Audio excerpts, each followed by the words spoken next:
At yan nga po, dahil napag-usapan na din natin, mga boss chief amo sir, ang Vice Presidente, nabanggit na din natin ang Vice Presidente, mga kababayan. O ngayon, tumungo na ho tayo sa susunod nating topic. Ulitin ko pag paumanhin nyo po, ayan, sumisikat na yung araw, sumisibol na yung araw. Yung ganda ho dito kapag yung bago ko mag-vlog, umaangat ho yung araw dyan, makikita nyo. Napag-usapan na din po natin ang Vice Presidente, mga kababayan. Naku po, etong susunod nating topic, siguro mga nadala. Ano? Kasi nung panahon nga naman ho, nung dating Pangulo na si Rodrigo Duterte, nung administrasyon niya ang nandyan, tingin ko hindi ito mga natatanong lalo na yung sa mga confidential funds, mga bossing. Ngayon ho, mga bossing, ayan po, nakalagay dyan, no? Galing po sa Global, ano ba to? Global, Daily Mirror, Ang nakalagay ho dyan, mga bossing, no confidential funds in OBP. No confidential funds in OBP's proposed 903 million budget for 2026. Sabi po meron na din po silang spokesperson, mga kababayan. Siguro naiirita na, kay Attorney Claire Castro at kay Attorney Princess Abante, mga bossing. Kaya sila, siyempre, kami papahuli ba? Ayan, ganda na, no? Kami ba papahuli ba dyan? Hindi. Siyempre, kailangan may spokesperson din kami. Ano? kasi pag ang Vice Presidente mga kababayan, siya yung papreskon ng papreskon. Preskon ako, sablay. Mga bossing, sablay mga kababayan. Nakita nyo naman po, di ba? Kung ano-ano na lang po ang sinasabi ng Vice Presidente kapag po siya may preskon. Imbis na sagot doon sa confidential funds, ang sasabihin nila, hindi pagputol ng ulo sa presidente. Yung kanyang sasabihin. Paghukay sa labi o paghukay sa bangkay ng dating President Marcos Sr. Di po ba? Puro pagpapatay po. Tingin ko, baka napanood tayo, mga kababayan, kaya yung suggestion natin ay nakuha. Hindi, tama nga naman kung ikaw sablay at laging yun yung nakikita namin na sinasabi mo, puro po pagpapatay, puro karahasan, paano namin kayo iboboto sa susunod na 2028 election?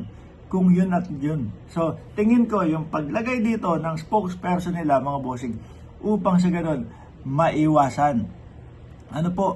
Maiwasan, mga kababayan, yung patuloy na pagyurak, pagsira sa sarili niyang pangalan. Kada po magpe-presko ng ating Vice Presidente, mga bossing, is sinisira niya yung pangalan niya. Lagi pong karahasan, lagi pong pagpapatay.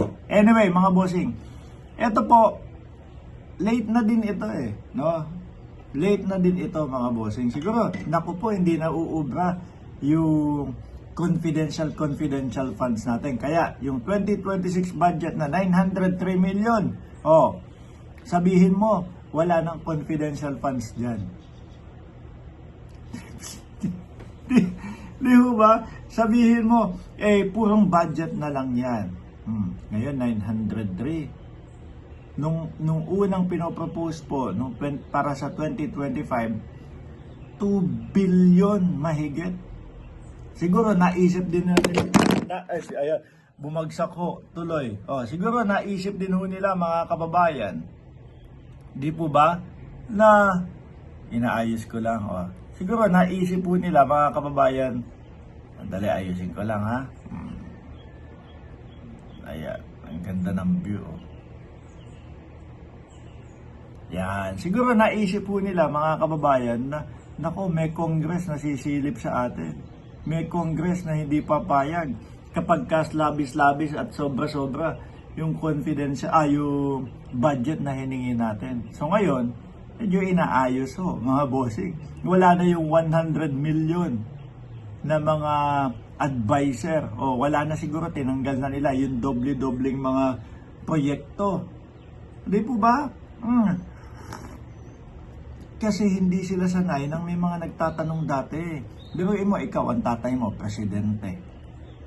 Oh. Hindi matatanong yan.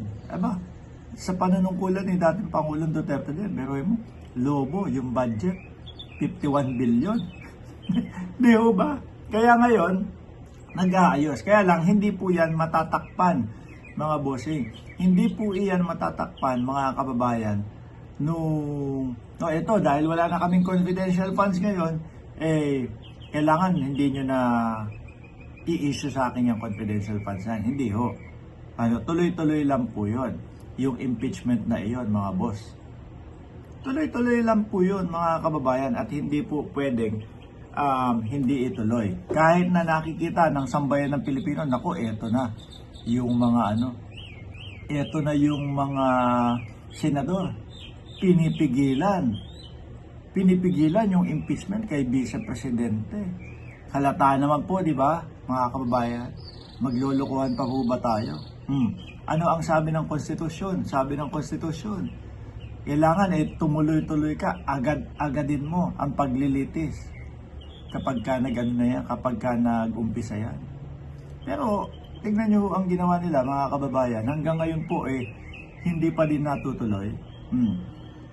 Kabaliktaran po nung sinasabi ng konstitusyon yung ginagawa po nila. Kaso halata ng mamamayang Pilipino.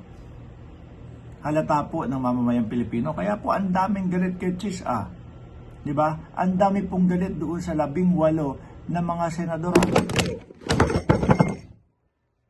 Di ba, mga bossing? Hindi kasi nalalaglag, mga kababayan Di ba? Kaya ang daming galit na mga senador ang daming galit sa mga senador na huyan, mga kababayan.